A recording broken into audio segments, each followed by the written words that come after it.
One of the biggest news stories to come out of the NFL yesterday was Colin Kaepernick's well-publicized NFL workout. Now, a lot of you NFL fans are probably tired of hearing about Colin Kaepernick, but don't worry, I've got 4 other news stories that you need to know about headed into NFL's Week 11.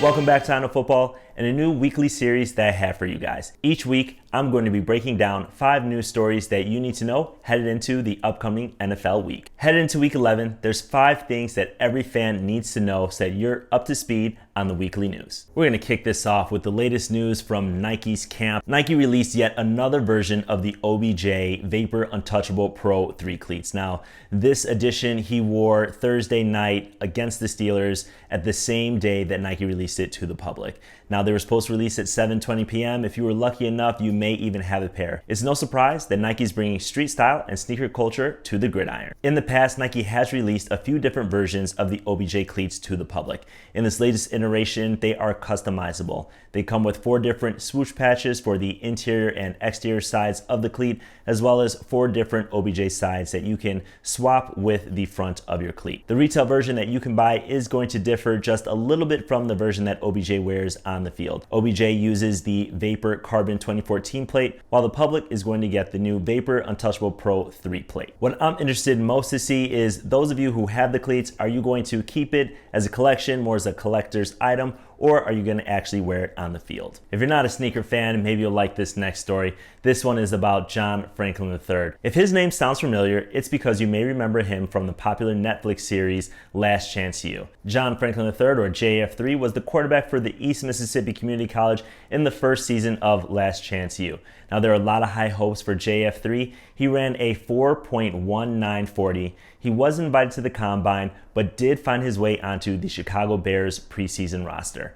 Now, he played preseason with the Bears, he trained with the Bears, and he was signed to the practice squad. Unfortunately for JF3, when the Bears had to cut down to their official roster, he was cut from the practice squad. Since then, he's been putting in a lot of work with Tevin Allen and the entire Gold Feet Global team. He's been working on a lot of his skills, and last week he was signed to the Tampa Bay Buccaneers. Now, he was signed to the practice team, but we all have high hopes to see him on the field. On to our third story for the week. We're going to see Lamar Jackson duke it out with Deshaun Watson today. This is not going to be the first time these 2 quarterbacks have went against each other. If we go back to 2016, we saw Lamar Jackson and Louisville face off against Deshaun Watson and Clemson. Now, in the Heisman race, these 2 were very close. They were the top 2 contenders in 2016 for the Heisman race. Lamar Jackson ended up winning it with over 30% more votes than Deshaun Watson.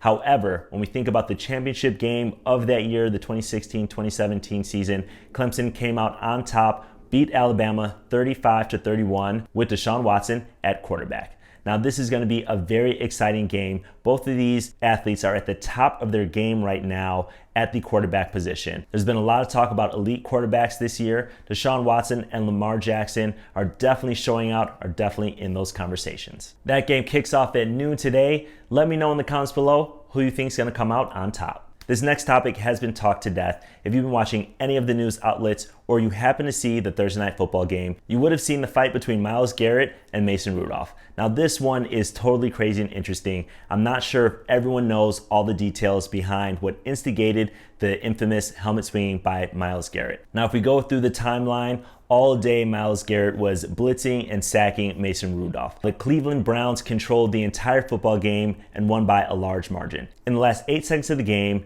Garrett put a hard hit on Mason Rudolph.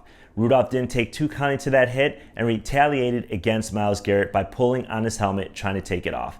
Now, Myles Garrett, being the guy that he is, went after Rudolph and yanked his helmet off. At that point in the fight, some of the O-line from the Steelers were restraining Myles Garrett. I thought the fight was over, but that's when Rudolph decided to reach and try to punch Myles Garrett. Garrett didn't take too kindly to that and swung his helmet and connected with Rudolph. Now, that set off Twitter in a frenzy. NFL players were commenting. A lot of the public was commenting on what should happen to Myles Garrett. Not a lot was said at first about Mason Rudolph. It looks like the NFL has handed out a lot of punishments for a lot of people involved in the fight, with one of the results being Garrett suspended indefinitely from the NFL. We're not going to see him him back this season, and there is speculation that we may not even see him into some games next season. Now, one of the things I want to ask my fans who are watching this video is, what do you guys think should happen to Myles Garrett? Is the punishment enough? Is it too severe? Or what do you think should happen to Mason Rudolph? Definitely comment down below so I can see your opinion. Every week when I do these stories, I'm going to save one story where I can share two perspectives for you. This week, we're going to talk about Colin Kaepernick's workout down in Atlanta that he had yesterday. Now, there's again a lot of media around this. You guys may have heard this story, or you may be very tired about hearing about Colin Kaepernick. Now, this is very important for the NFL. He did settle with his grievances, which did leave it open for him to return to the NFL.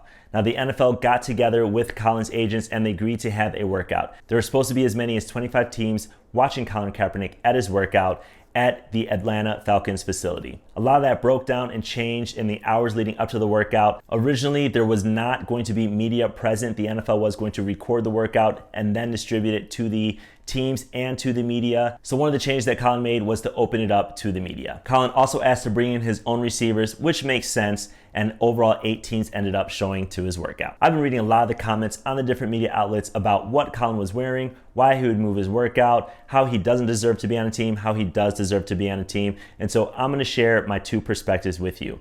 First, we're going to talk about why Colin doesn't deserve to be on an NFL team. There's a couple reasons why I would say Colin doesn't deserve to be on an NFL team.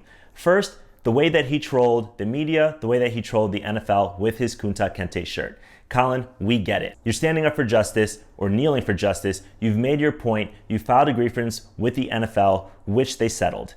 Now you want to go in and troll the NFL with your Kunta Kinte shirt while knowing that the owners had an issue with this. If your end goal was to get into the NFL, I don't know if wearing the Kunta Kinte shirt is going to do it. Also, why would you move your workout? If the NFL had 25 teams ready to watch, they said they were going to record your workout, why would you move your workout an hour before the start time, over an hour away, so that NFL teams had a harder time trying to make your workout? If your end goal was to make it back onto an NFL roster, why would you invite the media and hold a press conference afterward talking about the injustices that the NFL has denied you for 3 years? Now, there is another perspective of why Colin should be on an NFL roster. If there's anything that LeBron James has taught us, is that professional athletes are more than just an athlete. Now, I applaud Colin for standing up or kneeling for injustices, especially being a person of color myself, and I was happy to see him wear the Kunta Kinte shirt to continue to share and support that message, even with the NFL against him. Why would the NFL not allow media to attend Colin's workout?